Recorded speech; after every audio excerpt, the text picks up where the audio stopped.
Good morning. Tomorrow is Palm Sunday, the day when Jesus rode triumphantly into the city of Jerusalem.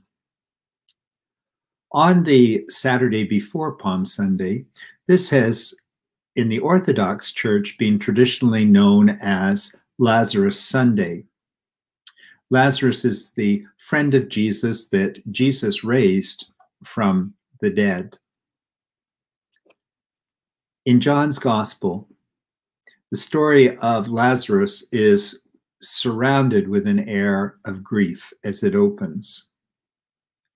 The family has returned home to a place that looks the same, but it's empty because their loved one is gone.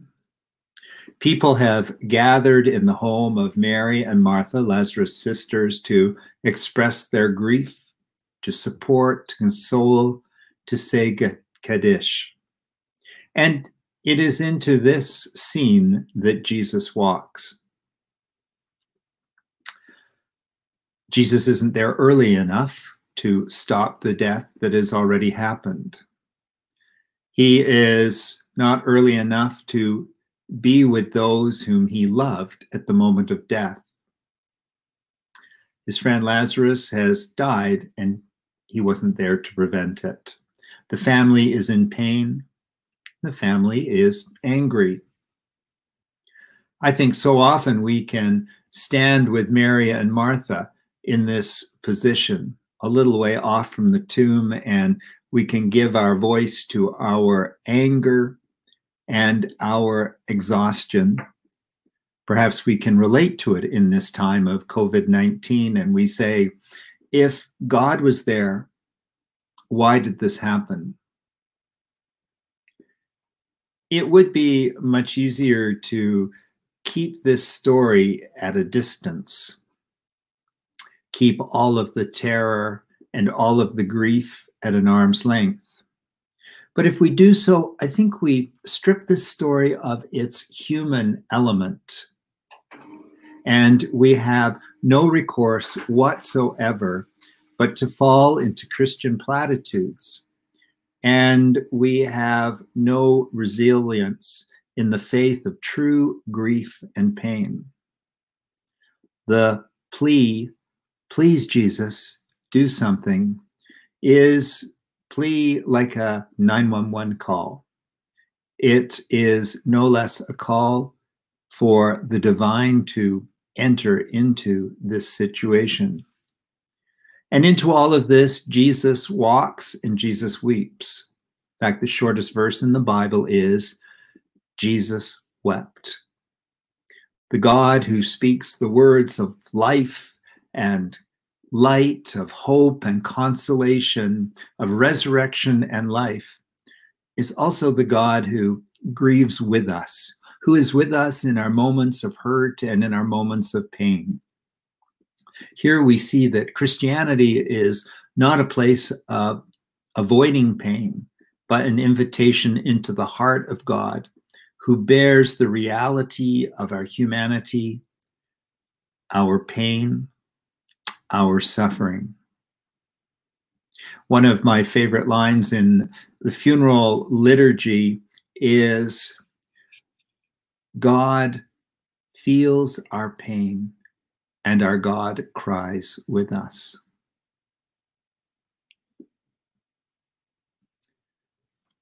Talking about funerals, I want to tell you a story, and it's Game 7 of the Stanley Cup final. And a man makes his way to his seat right next to center ice. He sits down and he notices that the seat beside him is empty. He leans over and he asks his neighbor if someone will be sitting there. No, says the neighbor, the seat is empty. Well, that's incredible, continues the first man. Who in their right mind would leave a seat like this empty for the Stanley Cup and not use it? And the neighbor says, well, actually, the seat belongs to me. I was supposed to come with my wife, but she passed away. This is the first Stanley Cup we haven't been together to see since we got married. Oh, I'm so sorry to hear that. That's terrible. But couldn't you find someone else? A friend, a relative, or even a neighbor to take the seat? The man shakes his head. No, he says, they're all at my wife's funeral.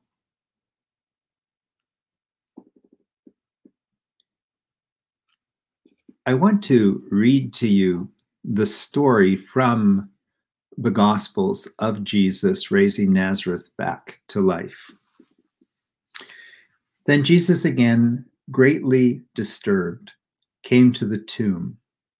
It was a cave, and a stone was lying against it. Jesus said, "Take away the stone."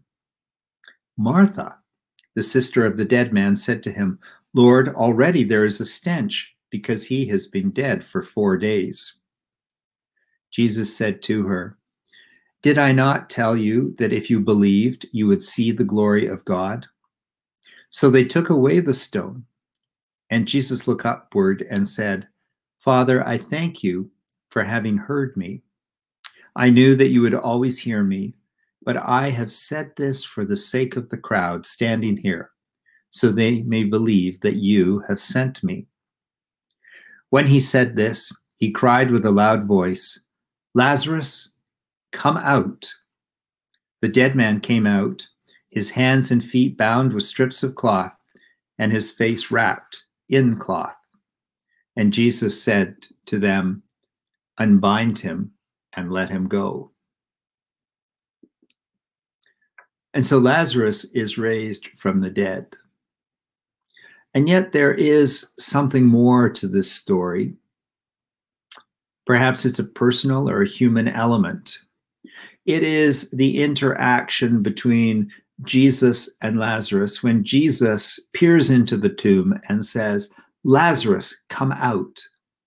Come out of your tomb. Come out from that place of death." As I read the story this morning, I wonder about where are the places of death in our own lives? Where are the instances in our own lives that Jesus is standing at the doorway of our own personal tombs and saying to us, "Come out. Leave those things that are death-causing behind." You know, we can be dead to all kinds of things in our lives as well. And we can be hurting others around us, causing them grief by some of the death-causing things that we are doing. So what are those things in your life that don't bring life, but rather are deathly, that are perhaps holding you back from full life in some way? I wonder what then is new life. I am thinking of the stories of people who have had a near-death experience, people who have died, perhaps on the operating table, and they have come back, and many of them recount that they see a bright light that was calling to them, that the light was warm and welcoming and just felt good to their souls. But they have come back. And in most of these instances, these people go on to change their lives. They go on to do something with their lives that takes them in a different direction than the course which they had been on. They feel that they have a new purpose in life. What is your purpose in life today, and in what ways are you fully living your life? And perhaps these days of COVID-19 isolation are times when we can just reflect on how we have been living life, and hear this time as an opportunity of us being called forward into a new life. Perhaps we will see new life after COVID-19 and isolation is all past us. What new life can we be living? I think of the words of the hymn which was written by John Wesley, which he entitled, "And Can It Be?" And one of the verses is, "Long imprisoned my spirit lay, fast bound in sin and nature's night. Thine eye diffused a quickening ray. I woke, the dungeon flamed with light. My chains fell off, my heart was free. I rose, went forth, and followed thee."